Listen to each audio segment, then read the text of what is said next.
On a Daniel en ligne avec nous. Daniel, bonjour. Oui, bonjour. Bonjour, on vous écoute. Beaucoup de choses ont été dites, certaines absurdes, comme trouver... Si vous permettez, comme trouver des excuses. J'écoutais là, on trouve toujours des excuses. Bon, il n'y avait rien de politique, mais si, c'est politique. Tout est politique dans ce qui s'est passé ce week-end.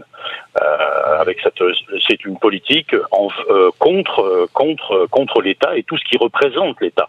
Et en plus, on a une femme, donc ça veut dire on n'a aucune limite. On tape sur l'État, qu'elle soit représentée par une femme, un homme, un enfant, n'importe quoi.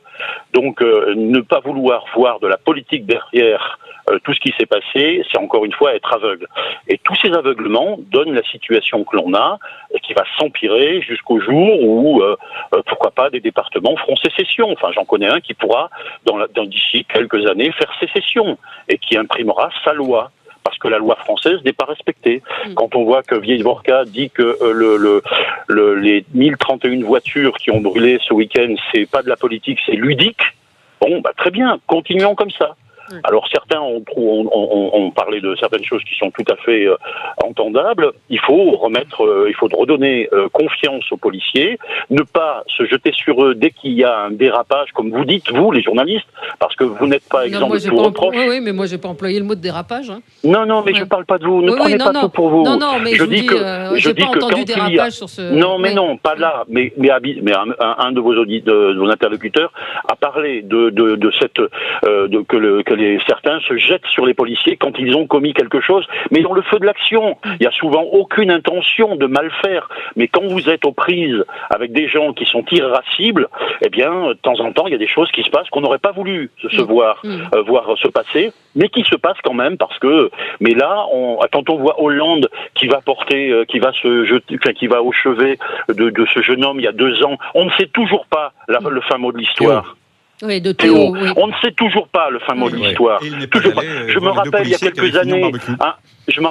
quelques années, un journaliste dont je tairai le nom, qui n'est pas de votre radio, qui s'était jeté sur un dentiste à Aix-en-Provence parce que soi-disant il n'avait pas soigné quelqu'un parce que d'origine immigrée. Donc toute la matinée on s'était jeté sur lui. Alors on a crié à la discrimination. Ouais. C'est exactement la même chose, madame. Et après, on s'aperçoit que l'effort était fausse de A à Z. Donc cette discrimination dont ils font l'objet, soi-disant, fait qu'ils ont une dent contre la République française et tout ce qui y ressemble, les blancs, les juifs, les prêtres, les femmes, tout le monde y passe. Tout ce qui ressemble de peu ou prou au pays France. Merci Daniel. On va marquer une pause. Mais Patrick qui nous appelle de Toulouse. Bonjour Patrick. Bonjour. Bonjour, vous êtes à l'antenne sur Sud Radio. Qu'est-ce que vous voulez nous dire Alors, je suis le débat depuis un bon moment maintenant. Ouais. C'est vrai que beaucoup de choses ont été dites. Alors, je voudrais préciser, pour ce qui me concerne, je suis issu de l'immigration.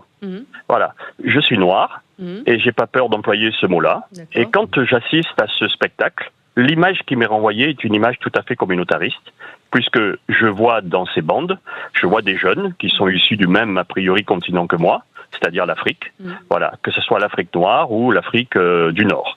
Voilà, ça je voulais le dire. Moi, je dénonce évidemment tout ce qui s'est passé, mais je voudrais insister sur 4 points particuliers, ou 5 points. Le premier, nous n'avons aucun moyen d'identification. Ouais. On est complètement à la ramasse en termes de moyens d'identification. Quand on va à l'étranger, et j'y vais souvent, vous allez en Chine par exemple, aujourd'hui vous ne pouvez pas avancer 1 mètre dans la rue sans qu'on sache qui vous êtes, où vous habitez, d'où vous sortez, puisqu'ils ont des moyens de pixelisation hyper modernes. Et on sait à tout moment qui est quoi. Nous, en France, nous avons quelques malheureuses caméras implantées ça et là, avec des centres de traitement d'images complètement obsolètes, ou en tout cas qui ne jouent pas leur rôle. Et je pense qu'il faudrait vraiment aujourd'hui mettre l'accent sur ce facteur-là. Deuxièmement, c'est revoir le cadre d'intervention de nos policiers. Parce que c'est vrai que moi, je ne les charge pas. Je suis moi-même un ancien militaire. J'ai fait 26 ans d'armée française. Voilà. Je pense qu'aujourd'hui, j'hésite entre l'amateurisme et le manque de professionnalisme. Ça se rejoint. Mais enfin, bon, intervenir à deux, un capitaine et un personnel féminin jeune. Très précisément, je crois que là-dessus, en fait, ils étaient nombreux quand ils sont intervenus et ils se sont retrouvés isolés. Donc, ils ne sont pas arrivés comme on a pu l'entendre. Donc, c'est un concours de circonstances. Ceci dit, on évite quand on est officier de se retrouver isolé. On analyse un minimum la situation. On analyse un minimum la situation avant de se jeter dans ce genre d'embuscade. Troisièmement, je pense qu'il faut effectivement revoir notre arsenal judiciaire parce qu'aujourd'hui, vous en avez assez parlé, les peines planchées et compagnie. Je ne vais pas revenir dessus. Mais enfin, quatrièmement, c'est responsabiliser aussi les journalistes. Parce que moi, je vous écoute très souvent. Je ne vous trouve pas assez républicain.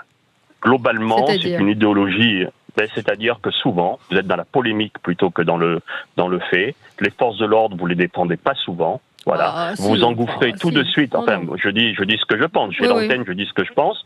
Vous engouffrez tout de suite pour faire du buzz, et ça, c'est hyper préjudiciable. Moi, si j'avais un mot d'ordre à donner aux journalistes, je sais pas s'il faut en école de journalisme donner un sens plus républicain à nos journalistes, mais bon, du constat que je fais, simple citoyen, je pense qu'il y a un souci à ce niveau-là. Et alors moi, je vais défendre Sud Radio. Je pense qu'on a le temps de parler aussi, en tout cas dans cette émission-là, et qu'on a des avis assez divers, et justement on a 1 heure pour débattre. Là, vous voyez, ça fait une demi-heure qu'on parle de sujets avec très peu d'interruptions. Donc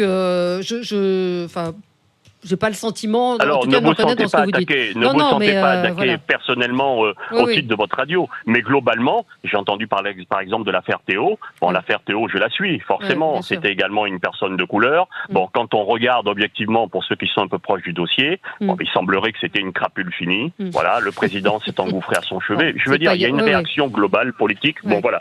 Donc, là-dessus, c'est un petit mot à l'attention des journalistes. Je pense que retrouver un peu de sens républicain, je pense que ça serait vraiment voilà. Et mon dernier point, je pense qu'il faut sortir de l'angélisme et nous en prendre aussi aux familles de ces jeunes. Voilà, parce que ils vivent tous quelque part, ils ont des parents, même si souvent on assiste sur des propositions qui ont été faites de supprimer les allocations familiales. Mais je pense qu'aujourd'hui, mais par exemple, mais sans être forcément appartenir à la fachosphère, je pense qu'aujourd'hui il est temps d'aller de l'avant et responsabiliser un peu tout le monde autour de ces problématiques. Merci Patrick d'être intervenu. Philippe est en ligne avec nous. Bonjour, vous êtes commercial en Ile-de-France. On vous écoute, Philippe.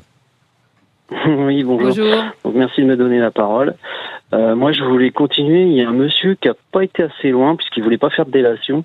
Moi, je voulais pointer du doigt la responsabilité de ce qu'on appelle les gens qui ont l'opinion, en fait, qui peuvent se permettre de parler parce qu'ils ont un nom, parce qu'ils interviennent dans les médias.